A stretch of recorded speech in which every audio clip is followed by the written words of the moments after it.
Mama don't allow no architecture around here. Mama don't allow no architecture around here. Oh, I don't care what Mama don't allow, gonna draw mine modern anyhow. Mama don't allow no architecture around here. Well, Mama don't allow no modern houses going on. Mama don't allow no modern houses going on. Oh, I don't care what Mama don't allow, gonna love my modern anyhow. Mama don't allow no modern houses going on. Welcome to US Modernist Radio.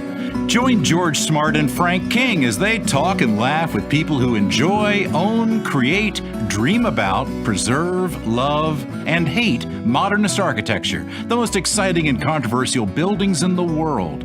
Show your support for the show by going to iTunes and leaving a review or tweeting to @USModernist. Today, US Modernist Radio welcomes national Lustron expert Tom Fetters and North Carolina Lustron archivist Virginia Faust. And now, the guys you certainly don't want to design your new house, host George Smart and Frank King. Hey, welcome to the show. I'm George Smart, and I have a confession I want to make, live and on the air. I am a virgin. Oh. Yes, I have never seen the Rocky Horror Picture Show. Oh, no. Really? And I understand there's a whole special thing about Rocky Horror Picture Show versions that you go through, but I haven't experienced that yet. Maybe one day I will go through this cultural experience. It's only been, what, like 35 years? Yeah, I just never got around to it, Tom. It was on that list of things to do, and it just never happened. I'll take non sequiturs for 1,000, Alex. What the? There's a segue here. Oh, okay. The topic of our show today, the Lustron house, is to architecture what the Rocky Horror Picture Show is to film. It is a cult phenomenon. Ah. The Lustron house itself was part of a huge movement in architecture and planning that took place after World War II, much as is experiencing today. Small, sustainable houses that live large and look really cool. Most recently, AIA North Carolina had a small homes competition that attracted submissions from all over the world. But this is not a new idea. Smaller home demand was at a real peak after World War II, as soldiers returned and America got back to buying things after 4 years of consumer restraint for the war effort. There were many designs, and success was, well, variable. One particular prefab house, though, stood out in the imaginations of Americans, and that was the Lustron. You could order it, and it came to you on a truck, and then you and your friends or your builder put it together. It was the world's largest erector set. Support for US Modernist Radio comes from Modbox USA and Moho Realty. ModboxUSA.com. Turn your mailbox into a Modbox with one of Modbox USA's colorful, stylish, retro, mid-century modern mailboxes that complements your home's modern aesthetic and turns mail time into party time. Recently featured in an episode of Masters of Sex. See one now at modboxusa.com. I saw that. Yeah, that was a Modbox. Wow. And by Sarah Sonk. Are you having a hard time finding or selling a modernist home? Sarah Sonk of Moho Realty is an agent who gets it like you do. She loves the modernist houses you love with the expertise, experience, and track record to close your deal. www.mohorealty.com or 919-601-7339. And now here's Frank with the Modernist News. Dateline Germany. Not only did German company ThyssenKrupp build a 761-foot tower solely to test their new cable-free, first in the world, they claim, elevator system, but they topped it out in less than 10 months using an innovative slip-forming technique. But as cool as a tower is, the elevator sounds way cooler, with cabs that can move not just vertically, but horizontally. That's the good news. The bad news is they are currently being sued for theft of intellectual property by the makers of the Wonkavator. Dateline. Willy Wonka, for those of you that need that cultural reference. That's right. Sorry. Dateline, Southern England. Are you looking for the perfect walled city to lay down your roots? Look no further than, and I had to look up the pronunciation, Minas Tirith, J.R. Tolkien's fictional capital of Gondor, located in the mountainous and remote Middle Earth, where, by the way, Carly Fiorino drove HP. Except if an ambitious group of British architects get their way, it might not be fictional for much longer. With their plans to construct a replica of Minas Tirith in the non-fictional hills of southern England, the Lord of the Rings-inspired community promises to be a bustling center of activity occupied by the most diehard Middle-earth supporters, sort of a Geekville. This is only possible if the founders are able to acquire the proper permits, raise the $2.86 billion within 60 days on Indiegogo. They've raised $4,100 so far. Woo! And find enough people who want to live there who are under 5 feet tall. Right. And watch your head. Finally, Dateline London. Royal College of Art graduate Frank Kolkman has built an open source machine that could enable people to perform, get this, keyhole surgery on themselves using a PlayStation 3 controller. What could possibly go wrong? Oh. Yep, I'm not making it up. It's a surgical robot made from a combination of off-the-shelf components and custom 3D printed parts. Thank you, MacGyver. Here's a quote from him. What is happening now is that people tune in to YouTube to share do-it-yourself DIY surgery tutorials, he says. I couldn't help but wonder what would happen if you supplied this group of people who have no medical training with more capable, you're getting ahead of me, guys, with more capable tools outside of healthcare. I can tell you what would happen. Quote, he says it could be used to do any type of surgery in the lower abdomen, like appendectomies, hysterectomies, operations on the prostate. Of course, the prostate would involve a mirror and doing it backwards. I think I'll wait for the Wii version, which I'm told will allow you to perform do-it-yourself vasectomies. And that's the Modernist News. Thank you, Frank. My pleasure. Well, we don't often have royalty on the show, but today we have author Tom Fetters, the king of Lustrons by far nationally, the go-to guy for this rare type of house that's getting rarer because it's not made anymore, and they're being destroyed all over the country. Tom attended Clemson, Go Big Orange, and has interest also in railroad history and dirigibles, which I'm sure we're going to talk about more later. Is he single? We'll ask him. And his book, The Lustron Home, chronicles the history of the Lustron Corporation, how it started and how it failed. Virginia Faust is by day a realtor for Howard Perry and Walston, and by night is the research engine behind North Carolina modernist houses, scouring the state house by house to document and preserve modernist homes. She grew up in Ohio, where everyone was aware of Lustrons, and she helped North Carolina modernist houses develop its Lustron archives. So Virginia and Tom, welcome to the show. Thank you. Thank you. Nice to be here. Tom, what are the origins of the Lustron? I mean, who came up with this idea? It was the need for housing right after the war, and a fellow named Strandland was working for a company called Chicago Vitreous Enamel, and they had not been producing gas stations during the war because steel was allocated during that time. They went to Washington and asked if they could get steel again to build porcelain-covered steel gas stations, such as Amoco and American Oil and Texaco, all used this type of station. They were told no, but if they could build houses, they'd be very interested. So Strandland returned to Illinois, found two architects on the North Shore north of Chicago, and convinced them to draw up some drawings based on garage station parts so that they could build a house. And that's the birth of the Lustron. Taking that idea, they then took gas station parts and built a house in South Hinsdale, Illinois, which is a western suburb, and built it with undersized furniture and flew some congressmen out from Washington to Midway to drive out to see it. And they were all amazed at how huge the house looked inside compared to how small it looked outside. That's brilliant. It was brilliant. And they flew back and started signing deals and So Strandland wanted to build them right in the Chicago area and looked for a chance to take over one of the war plants that was being shut down. And he was denied, but he was given the Curtis Wright factory in Columbus, Ohio, and that's where they settled in, and that's how they wound up being in Ohio instead of in Illinois. Virginia, tell our audience a little bit in this medium that's all audio. What does a Lustron house look like? I mean, how would you tell if you were in front of one? Well, very distinctive exterior architecture and the roof, because they are porcelain-coated enamel.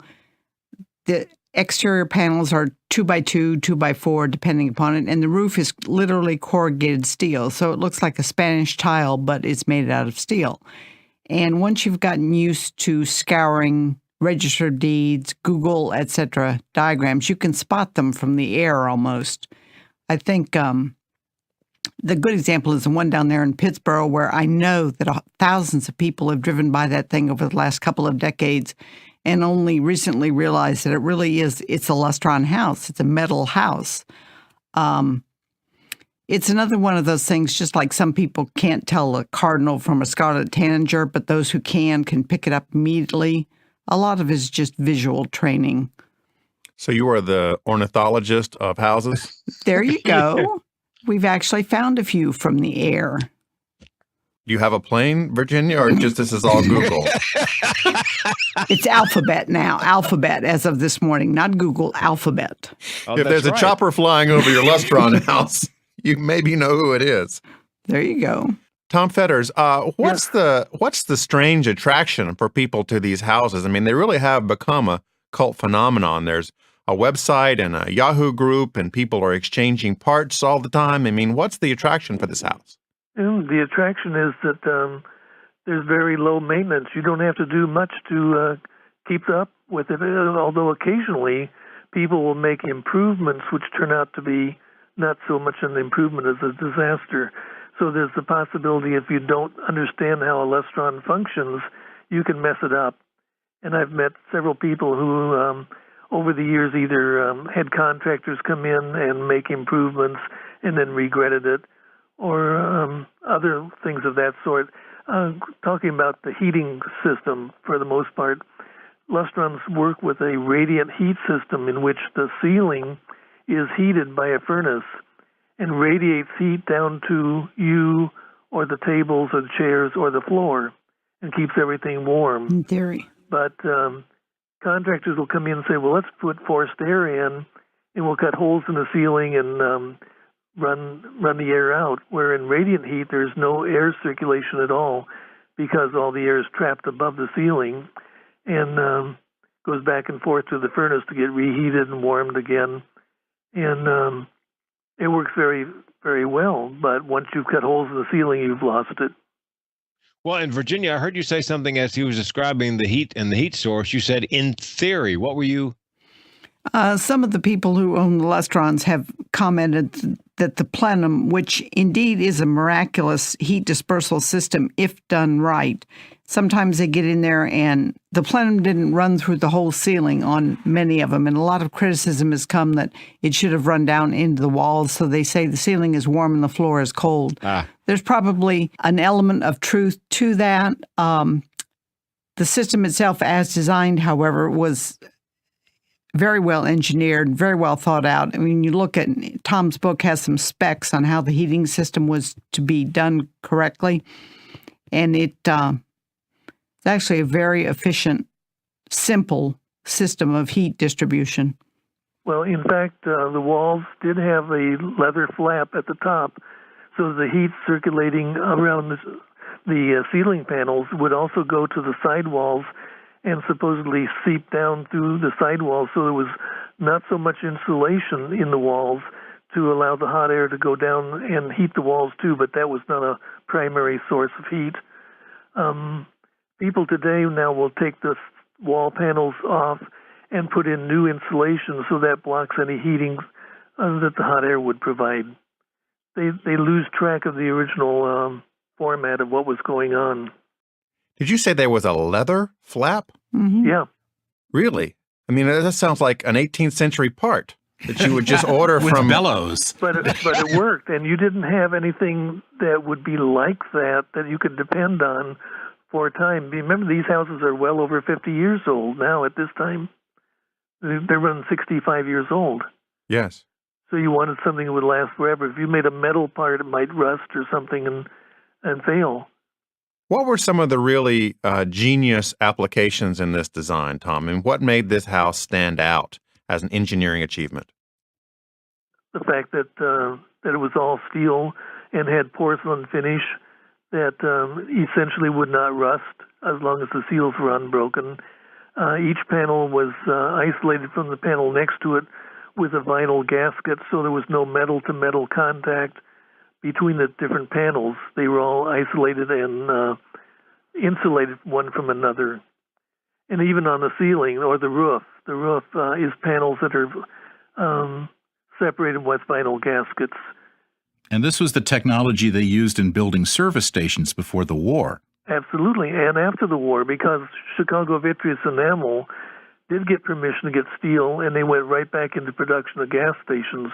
They were located in Cicero, Illinois, a western suburb, and so they re-continued the business they had been in, but they spun off Lustron as a side company, and Carl Strandland became the president of the new company. So could you get pumps as an option? No. There are very few of these gas stations left. I can remember them from childhood, and there's still a couple around, particularly out in the country, rural areas. You can tell because they have... I'll disagree with you there. I'm not sure about North Carolina, but in Illinois, it's no difficulty to find them. They're all over because they last forever. Within my house, I'd say I could think of 20 within 2 miles. So when did Lustron start gearing up, Tom? When were they in vogue? As far as the factory goes in producing them, they began in 48, late 48, and the first house was built in New York City on the Avenue of the Americas. And the big mistake that they made, which they regretted right away, was that all the parts were shipped in individual cartons and crates, and when they arrived at the house site, they had no idea what was in any one crate. So where's part number 1? Where's part number 2? And they had to take them all apart.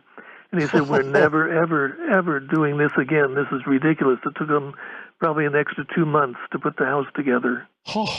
So once they got back to Ohio, a fellow invented a trailer in which each part would be in the same location, and you pulled them off the trailer in the order that you required them.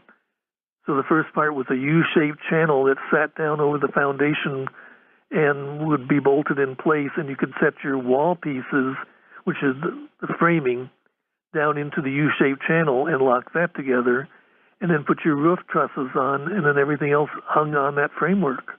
So was it sort of foreshadowing for IKEA? Did it come with a big, giant, Allen wrench and screwdriver? You put the thing together with a screwdriver? Essentially, yeah. Yep. Oh, my Lord. Was it a really big screwdriver? I mean, is that the only tool you needed? How fast could you get a house? There's a man I know in Cedar Rapids, Iowa, and he went to see the model house on a Sunday, bought into the idea. He already owned property, bought a house. It was shipped in that week, and by the following Sunday, 1 week later, he was living in the Lustron house. That's amazing. That is amazing. People did not personally assemble these. They were beyond that. You had a trained crew that would come out with the house, and they would put the house together usually in 2 to 3 days. Wow. Yeah. Huh. Honey, the house is here. Yeah. Honey, the house is here, right. What was Lustron competing against? I mean, was there anybody who could build a house in 3 days, or was this a unique offering? That was unique. There was nobody else like it. There'd been some steel houses built in Ohio by Armco, built some steel houses. I've been down to one of the cities, and they had a demonstration circle, and each house around the circle was a steel house by Armco, and they're welded together, and they didn't have porcelain finish, so other than the paint, then they begin to rust. Oh. And so they never were a competitor to be noted. So there was no competition. The competition really was things like the houses they built in New Jersey and Philadelphia, Levitt houses, Yes. but they're all stick and stone. Virginia, how did Lustrons make their way to North Carolina? Were they popular here? According to Tom, and we regard him as the guru of documentation, there were 39 shipped to the state of North Carolina. We're still missing a few down along the coast, one in Concord. We found one, not the second one. And we found one a couple of months ago at that RV camp, also accompanied by 3 yurts, or is it 5 yurts and 3 geodesic domes, or 3 geodesic domes and 5 yurts? I forget which one. But Well, it doesn't really matter. It's a treasure trove of unusual buildings. Right. indeed. Well, it's an RV campground. We're adding a fourth element to it because vintage RVs, too, have their own little economical use of space and everything. Most of the ones that I've seen around here, with the exception of a few in Durham, have been not in distinct neighborhoods. They seem to be, or the ones that are left, have not been demolished for the land. However, the ones that NCMH is trying to preserve around the Raleigh, Durham, Chapel Hill area are threatened. The land that they're on, they're threatened by development. And that's kind of our focus right now, is to keep them out of the scrap heap and find something that can be done with them before they go that way. When you grew up, you said everybody knew about Lustrons. Sure. How did they know? What was it like how did people talk about this house? Was it like a spaceship that only the strange people bought? Or what was the word on the street in Ohio? Well, I think part of it, remember, my father was an engineer, civilian employee of the Air Force. And so, of course, the engineering aspects of this were greatly appealing in that it went on a specially designed truck in reverse order. It showed up in your driveway, and it came together in a very logical sequence. It snapped together with a rubber gasket. And Tom's right. All you needed was a screwdriver and maybe a rubber mallet. But, beyond that, when you think of typical stick frame built and foundations, and even with the technology today, so many different parts, so many different people putting it together, so many places it can get out of plumb and out of true. So all you needed was a Lustron, was a slab, and you had your water pipes running, your electrical. You had to have a plumber and electrician. Your panels came, they were pre-wired and pre-plumbed with gorgeous copper piping in them. It was just there, and it went up, and you just followed the rules. So coming from an engineering background, this was appealing. And it was also during the time when we were putting men on the moon, which was another, how do you combine super efficiency and high functionality in a small deliverable package, i.e. a spacecraft? And so I think a lot of the mindset and the appreciation for that in the Ohio area was, look what we smart men can do. And isn't this neat that you can compact all of this and get it there on time where it's supposed to be and make it work? I may be overstretching and misremembering what happened a few years ago, but speaking for myself, that's where the genesis of the enthusiasm came from. I do believe the LEM was a Lustron engineered module. I believe it was actually that landed on the moon. Yes. Tom, Yeah. the name, the word lust is, if I'm not mistaken, I'm no Catholic, but I believe it is one of the 7 deadly sins. It came from luster on steel, because the porcelain finish gave it a luster. So as you would drive by a stick house, it would just be plain dull. It'd be the color, but the Lustron house would kind of glow and glisten in the sunlight. So they called it the Lustron for the luster on the steel. Were there other names? Like branding? Did people get together and go, okay, listen, these are the top 3? Were there a second and third choice on naming it? Do you know? There were 4 popular sizes, and the most popular was the Westchester, which is a small 2-bedroom house, and that's what you have in North Carolina. Yep. But there was a 3-bedroom version, and that was bigger and had obviously the 3 bedrooms, and essentially didn't look quite the same in that the 2-bedroom had a porch cut out at one corner near the living room, and the 3-bedroom is a perfect rectangle to make up space for the 3rd bedroom.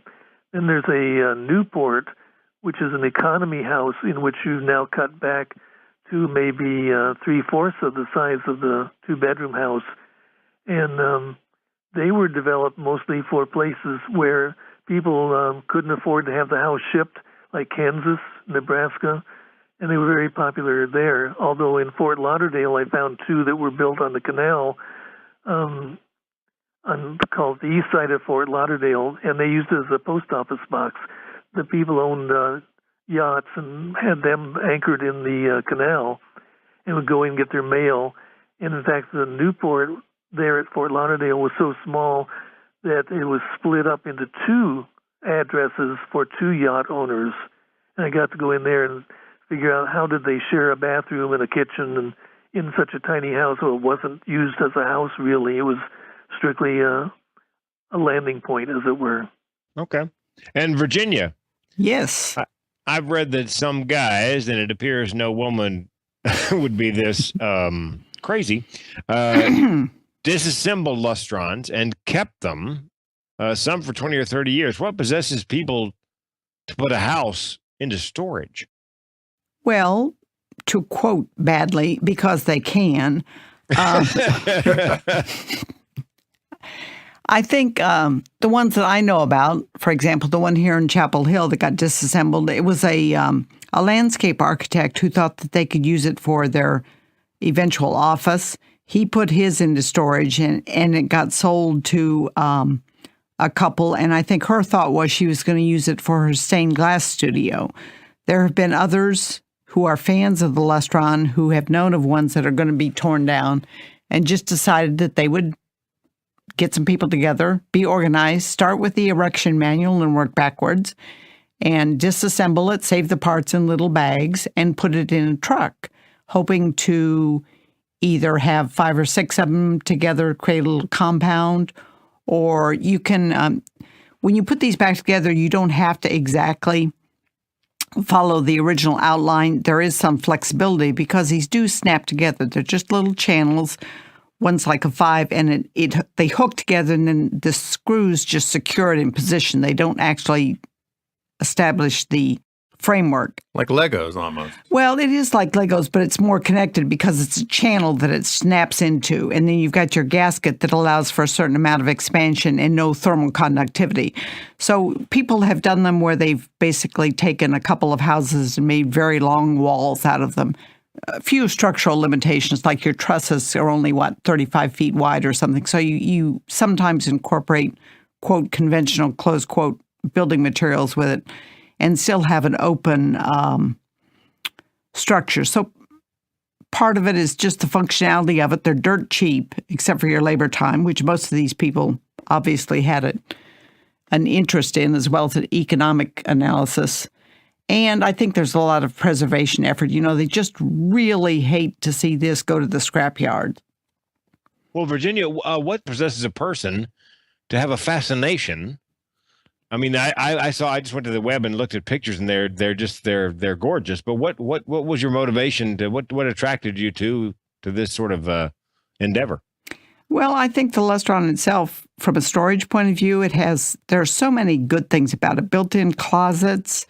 They've got the sliding panel, the doors, recessed doors that slide back and forth so you don't take up room in the actual living space. It had a built-in china cupboard so you could store your chinas and linens, and the divider between the kitchen and the dining room. It had these great louvered windows where you could keep out the rain and let in the fresh air. Yeah. It had the... Yeah. No, I mean, just a lot of Frank stuff. wants one now. Exactly. Yeah, I've got a couple around here I can show you. Better yet, we've got a couple for sale. Better yet, we can send you the erection manual and you can take it apart and put it back up yourself.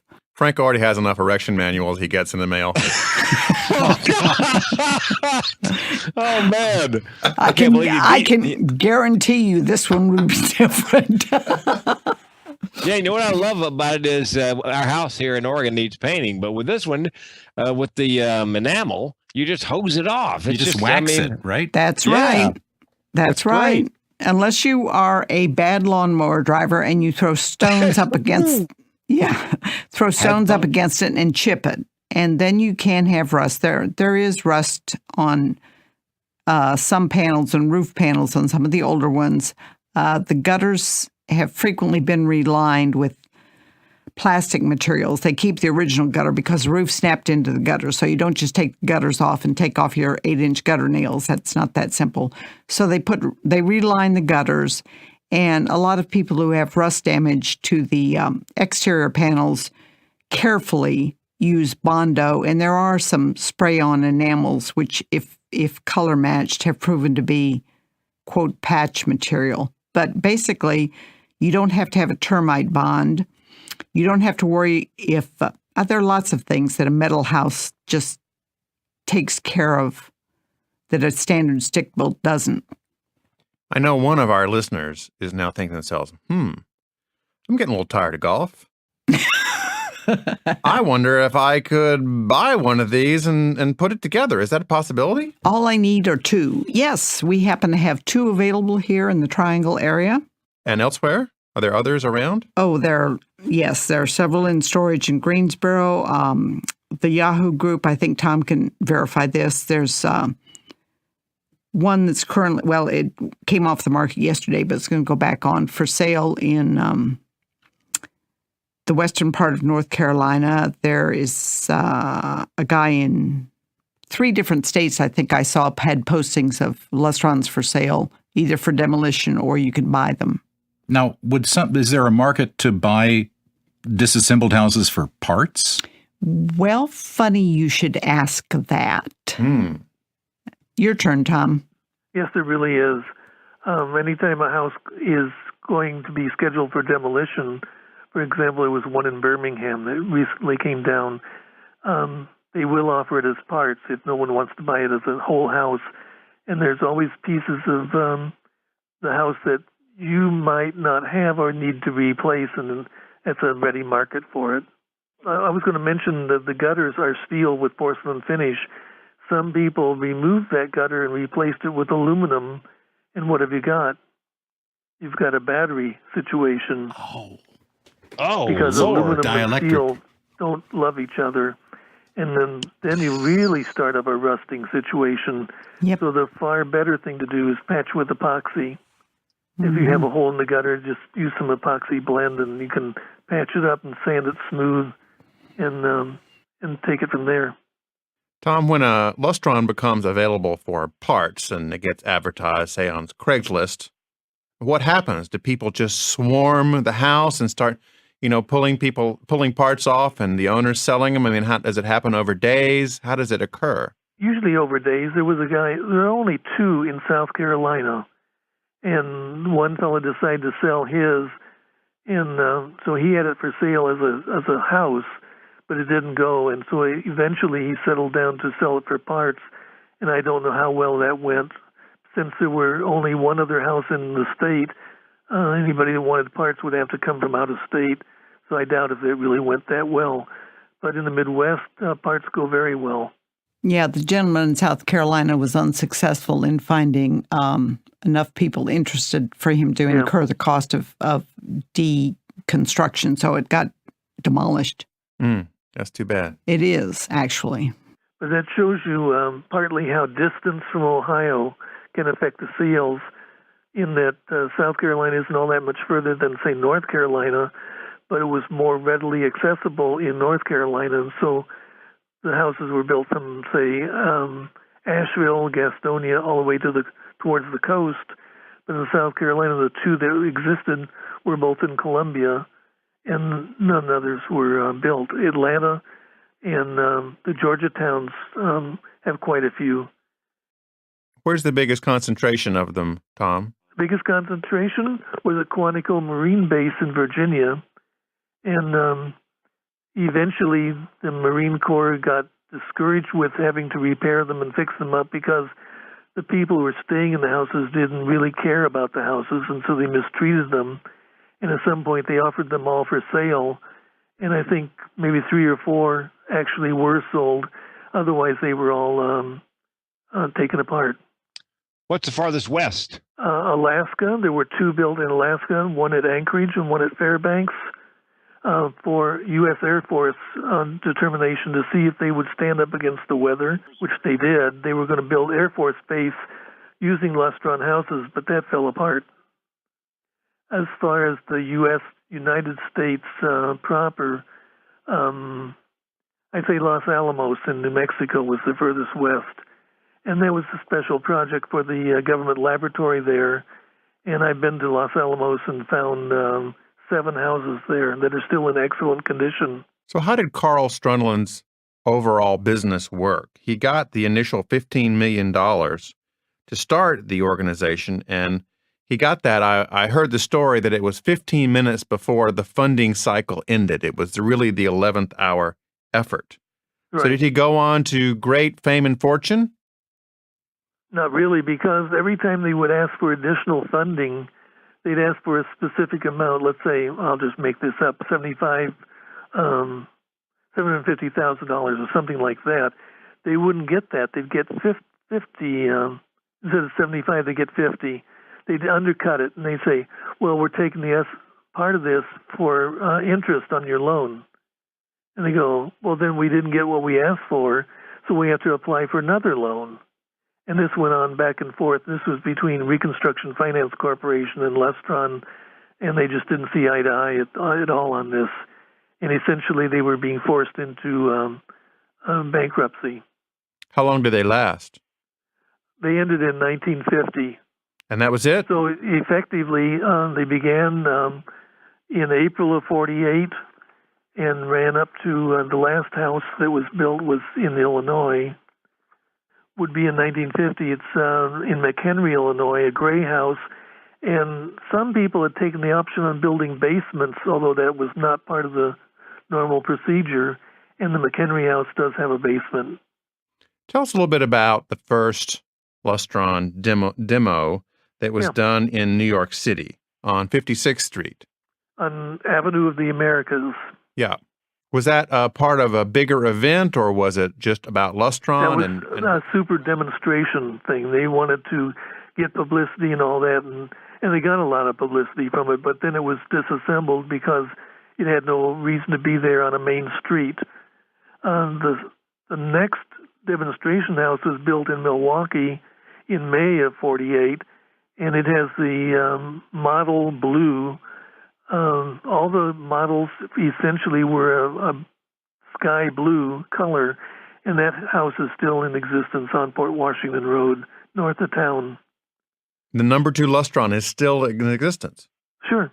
The Hinsdale house, which was one of a kind since it was built to impress congressmen, lasted until about 5 years ago, and it was finally demolished because it had been leased out to college students and nurses, and they just beat the heck out of it. I got to tour it, and there was no saving it after kids do all sorts of strange things to it.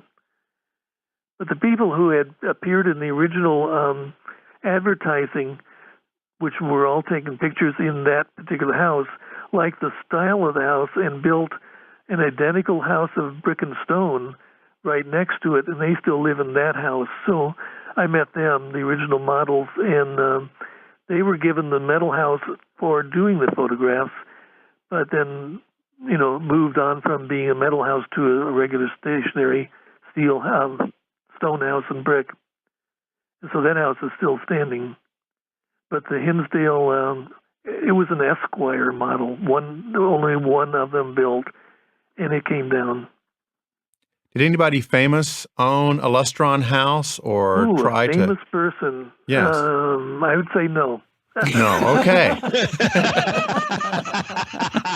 About the most famous might be in Des Moines, Florsheim Shoes. The owner of Florsheim Shoes put up 3 houses and put a swimming pool in the third house, which is in the middle. So he had a house on each side and a house in the middle with a swimming pool. And so that was well known in the Des Moines area, and he might be the most famous person. So the first Lustron compound was by Mr. Florsheim? Well, it was one house. They were all linked together, so it made one living facility. It wasn't 3 houses nearby each other. It made one unit house. It was a McLustron. It was a mega house. A mega house, right. The pool was in the middle house, like inside or in the backyard? Inside, yeah, inside. Oh, my Lord. It'd be where the living room, the kitchen, and the bedroom were. The indoor Lustron pool. Indoor Lustron pool, right. And did Mr. Florsheim live in this house? He and the family. Now, Tom, this is not your only obsession. You have several others that you focus on.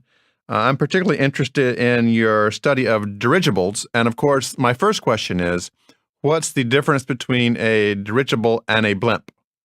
Oh, loads of differences. Of course. I knew you would know this. has a rigid structure inside the envelope, and a blimp has no structure at all. It's given its shape by virtue of how the envelope is assembled.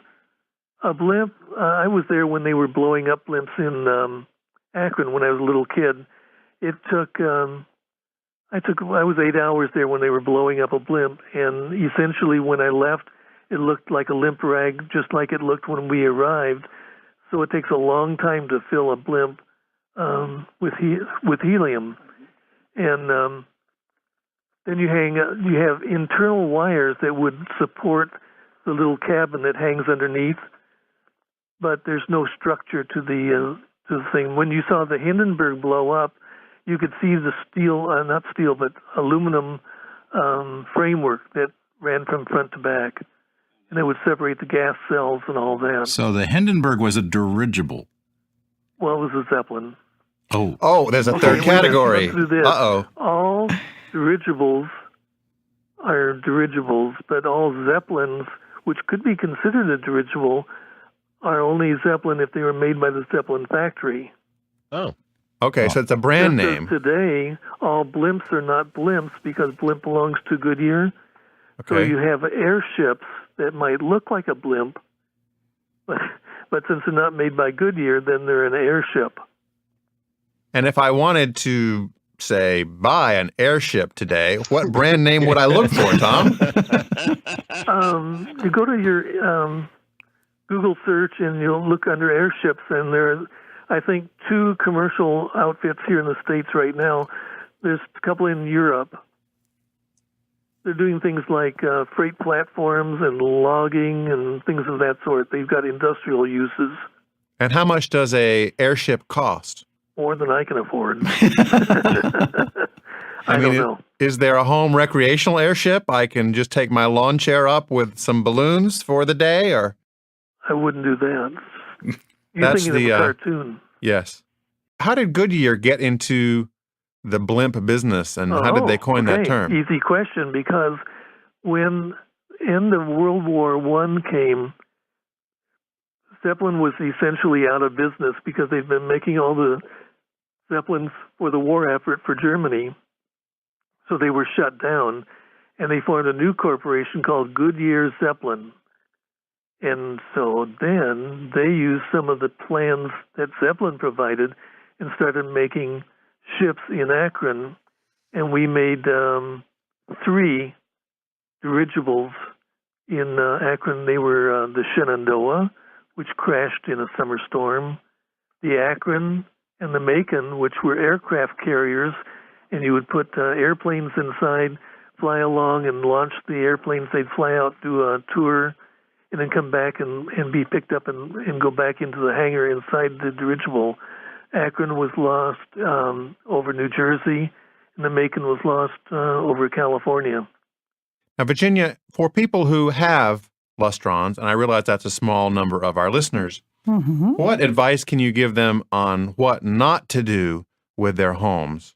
Most of the mistakes that we've seen in remodeling, people don't realize that this is a kit. And so I've seen some where they've taken out the original kitchen cabinets and put in ill-fated wood cabinetry. You have different thermal coefficients. Just everything is wrong with that approach, and it doesn't last very long.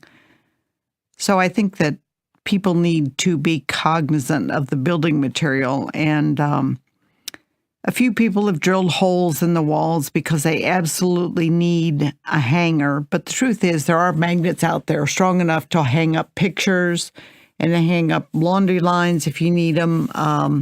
It's kind of a standard joke. When you buy a Lustron, you get a can opener as an emergency key. And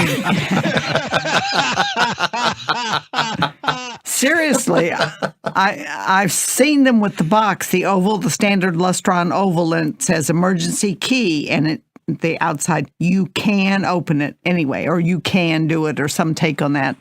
And when you have a housewarming, all of the guests bring you 20 different magnets, so you can use them for different purposes. A lot of people have had to replace the old gas furnaces, and a variety of methods have been used for that. Some have put in the split units, some just use the AC, individual AC units. And a lot of that the feedback seems to be dependent upon where they are weather-wise. Do you have extremely hot summers or do you have extremely cold winters? Seems to affect what people do for that. And then, of course, there's the inevitable break in the plumbing line, and if it occurs in the slab, you're in as much trouble as if that occurred in any other slab-built house. Like, it's not going to be a good few weeks for you. The plumber will love you, but you will not be a happy camper. But that obviously is not up to the owner's control unless their kids are good at throwing the wrong things down the toilets. Yes. Virginia is still seeking a couple of Lustrons in North Carolina. Yes. If you know of any, you can go on our website and see if we have those documented already. If you find one that we don't have, please let us know, and Virginia's helicopter will be on the scene momentarily to take pictures and write up the story. That's right. I want to thank our guests, Tom Fetters and Virginia Faust, for coming today. Thank you, guys. You're welcome. Sure. US Modernist Radio is underwritten by Sarah Sonk, the real estate agent who loves modernist houses just as much as you do. 919-601-7339. And by ModboxUSA.com and their swanky, colorful, stylish, retro, mid-century modern mailboxes now on feature films. Thanks for listening. I'm George Smart with Frank King. Take us out, Tom. Visit US Modernist Radio on the web at usmodernistradio.org for links about people and buildings and lustrons mentioned today on the show. We record at Soundtracks Recording Studios in Raleigh, North Carolina. Our theme song was performed by George Smart and Robinson Earl. Meanwhile, follow us on Twitter at US Modernist or email us at comments@usmodernistradio.org. US Modernist Radio is a production of North Carolina Modernist Houses, a nonprofit educational archive for the documentation, preservation, and promotion of modernist residential design. I'm Tom Guild. George and Frank and I will be back in 2 weeks for another prefab, post and beam, scare the neighbors floor to ceiling, surprisingly affordable edition of US Modernist Radio.